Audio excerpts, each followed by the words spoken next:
Bonjour, c'est Sabrina de Chemin vers mon âme. J'espère que tout le monde va bien. On se retrouve pour les énergies du 12 septembre. On commence comme d'habitude par la numérologie. Donc le 12 nous donne la vibration du 3 pour ce jour. Donc on est encore dans l'expression, la communication, tout ce qui est relié à la vie sociale. Mais aussi, je dirais qu'avec les énergies du portail et de la pleine lune, on commence à retrouver un alignement par rapport à cette expression. Alors, on n'y est pas encore, mais il y a de l'amélioration. Le 3 est relié à l'élément air, à Jupiter, à Mercure, et Mercure est en rétrograde jusqu'au 3 octobre, et au signe du Gémeaux, mais c'est pour ça que je vous disais qu'on n'y était pas encore, parce que parfois avec Mercure rétrograde, on a des ralentissements, ou alors ce qu'on a envie de dire n'est pas formulé de la meilleure des manières, mais progressivement, on y vient. Si on fait l'addition de la date, on est sur la vibration du 9. Donc, la vibration qui est en lien, je dirais, encore avec le portail du 9 septembre, où on est en train de clore un cycle, où on est vraiment invité à faire appel à notre sagesse intérieure, à nos capacités d'analyse, que ce soit pour soi ou pour une situation vécue, peu importe le domaine, on me dit. En tout cas, restez dans cette ouverture d'esprit, dans cette détermination de lâcher ce qui n'est plus aligné à vous, ce qui n'est plus utile, que ce soit les schémas répétitifs ou bloquants, les croyances limitantes. Continuez ce travail parce que ça va vous permettre de débuter un cycle prochainement plus aligné à la personne que vous êtes actuellement par rapport à l'évolution que vous vivez. Le 9 est relié à Neptune, au feu, au signe du Poisson et du Sagittaire. Donc peut-être que ces trois signes seront plus impactés en cette journée. À voir. Donc qu'est-ce qu'on a eu comme chakra? Alors j'ai eu deux cartes. La première, on a le chakra racine, la vitalité, la force, l'image du corps et l'équilibre. Ce que je ressens avec cette carte, c'est que il y a un mouvement, un changement qui s'opère parce qu'on est avec le 5 par rapport à l'image que vous avez de vous-même, par rapport au fait que c'est important de prendre soin de votre corps, de l'aimer, de l'accepter tel qu'il est, parce que c'est votre véhicule terrestre et que c'est lui qui vous porte chaque jour. Donc, il y a cette notion-là, mais il y a aussi la notion avec les énergies de ce week-end, qu'il y a du karmique qui a été libéré. Et du coup, on retrouve une certaine vitalité, une certaine force. Si on a été vraiment très perturbé émotionnellement, parce que c'est ce qu'elle venait aussi travailler, cette pleine lune en Poisson, là, on retrouve progressivement un apaisement des émotions, même si les énergies de la lune, on peut les sentir 3 jours avant et 3 jours après, donc ça veut dire qu'on est encore dedans. Mais là, ça vous impacte moins peut-être que pendant le week-end. Du coup, ça vous donne envie d'aller de l'avant et surtout de bien écouter votre corps parce que c'est un messager. Et quand les émotions sont bloquées ou cristallisées, ça peut réveiller des maux physiques. Il y a l'envie aussi, dans cette journée, de ralentir le rythme, de faire plus attention à soi, je dirais. D'être dans un équilibre travail, repos, loisir, d'essayer d'avoir toutes ces sphères dans cette journée pour prendre plus de plaisir et se respecter. En tout cas, c'est vraiment une invitation à remercier votre corps, à en prendre soin, parce que ça va fluidifier justement votre créativité, vos inspirations et aussi vos émotions.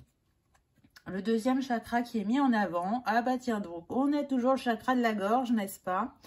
Donc musique, silence, rythme, vibration avec le nombre 33.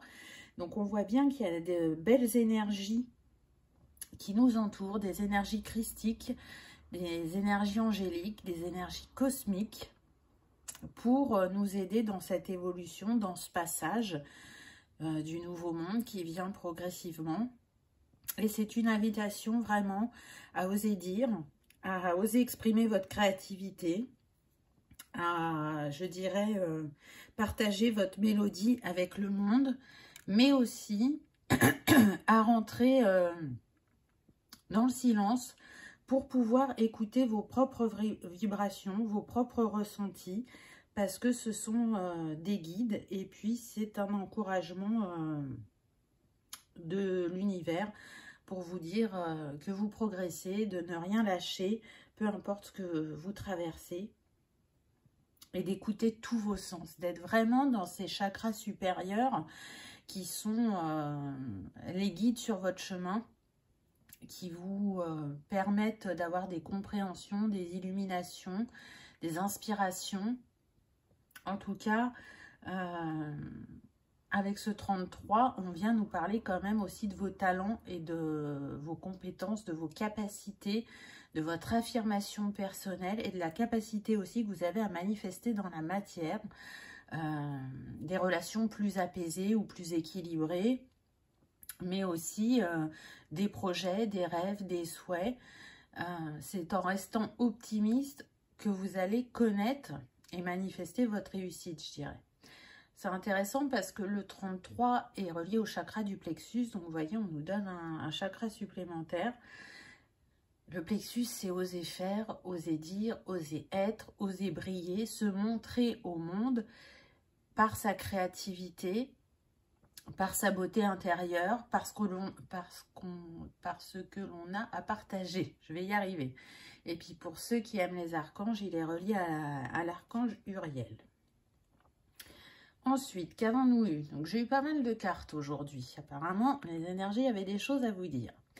Guérir le passé. Je me lance vers mon avenir avec force et clarté d'esprit. Donc, vous voyez, on retrouve les racines avec le chakra racine qu'on a eu au début. Donc, comme il y a un nettoyage, on arrive à guérir le passé.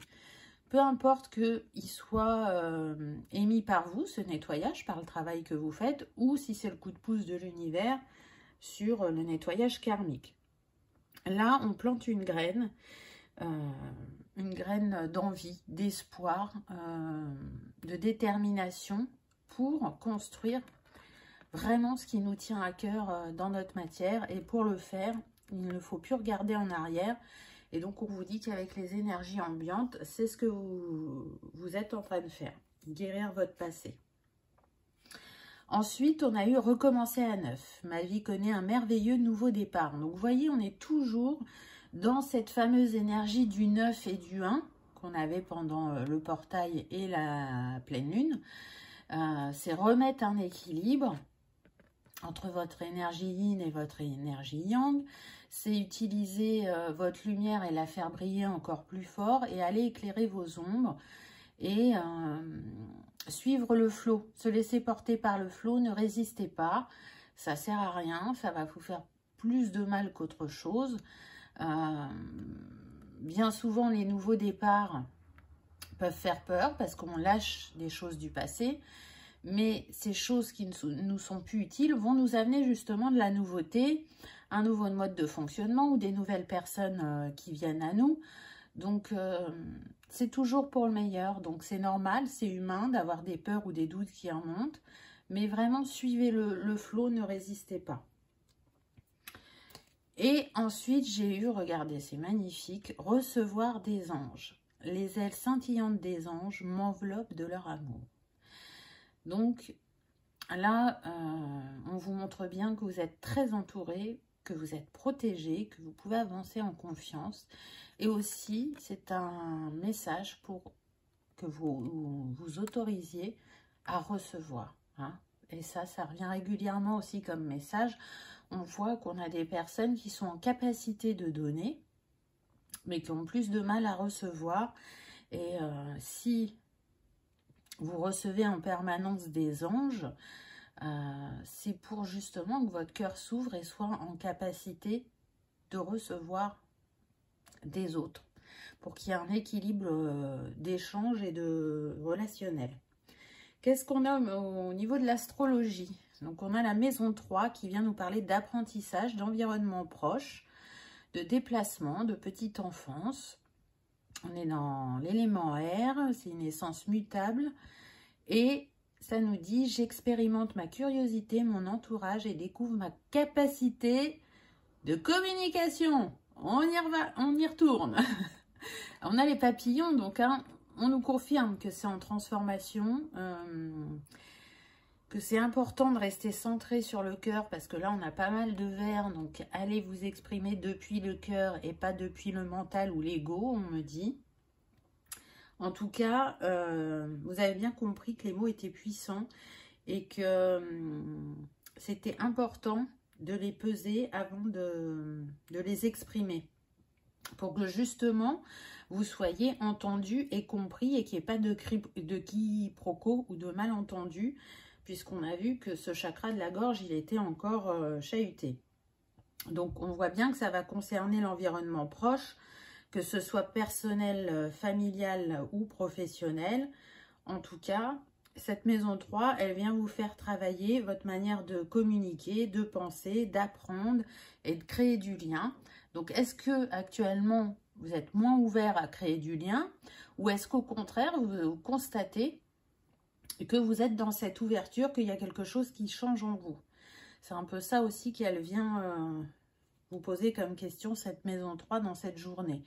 Donc, on l'a vu comme au départ, vous aviez envie de ralentir un peu le rythme en cette journée, d'être plus respectueux de vos besoins et de vos valeurs.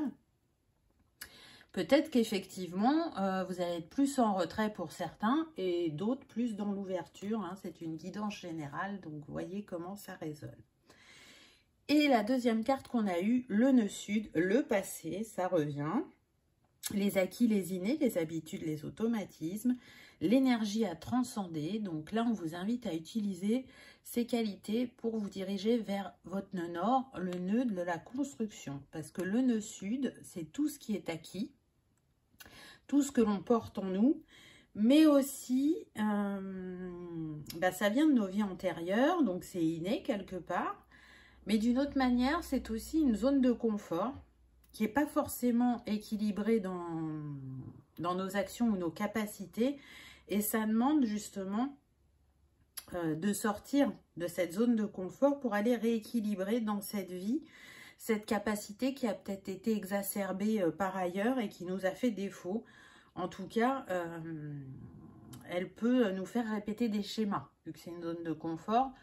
Donc, encore une fois, on vous invite à lâcher certaines habitudes, à acquérir les leçons du passé pour pouvoir trancher, je dirais, avec ce qui n'est plus aligné à vous.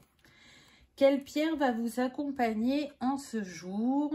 On a la sodalite. Stabiliser son mental et en faire un outil de soutien est essentiel pour se rouvrir vers plus d'inspiration. Conscience. Et c'est vraiment ça. On l'a vu tout à l'heure, je vous ai dit, les chakras supérieurs vont être des guides dans nos journées. Donc avec la sodalite, vous allez être plus éclairé, vous allez retrouver aussi un calme intérieur. Elle a la capacité d'apaiser et d'harmoniser le mental aussi et de diminuer tout ce qui est angoisse et culpabilité. Donc du coup, ça peut être très intéressant pour les hypersensibles ou pour ceux qui se sentent vraiment brassés par les énergies du portail et de la pleine lune. En tout cas, la sodalite, elle stabilise les pensées et les émotions aussi. Hein. Donc, elle est reliée au chakra du troisième œil, si ça vous appelle, pour la pierre de la journée. Et la fleur, on a la festonka, générosité. Donc, on vous invite à être dans la générosité envers vous-même et envers les autres dans cette journée, parce que ça va vous permettre de manifester une abondance dans votre vie. C'est encore une fois l'équilibre entre le donner et le recevoir. Quand on est souriant, chaleureux, bienveillant et qu'on fait les choses avec enthousiasme et douceur, et ben ça se passe, je dirais, plutôt facilement. Alors que si on est dans la méfiance, dans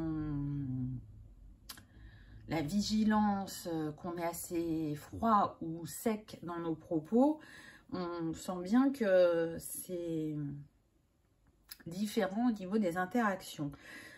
Donc, quand vous êtes généreux, ben, en fait, ça bénéficie aux deux parties. Donc, on vous invite à rester dans cette générosité en cette journée du 12 septembre. Voilà les amis, j'espère que ça vous aura parlé, que ça aura vibré, que vous aurez passé un agréable moment. Si tel est le cas, je vous invite à cliquer sur le petit pouce en l'air ou à vous abonner si ce n'est pas encore fait. C'est gratuit, ça soutient la chaîne et c'est comme un merci de votre part pour tous ces messages et ça m'encourage à continuer à innover et à être encore plus à vos côtés. Voilà, je vous souhaite une belle journée et je vous dis à demain. Au revoir.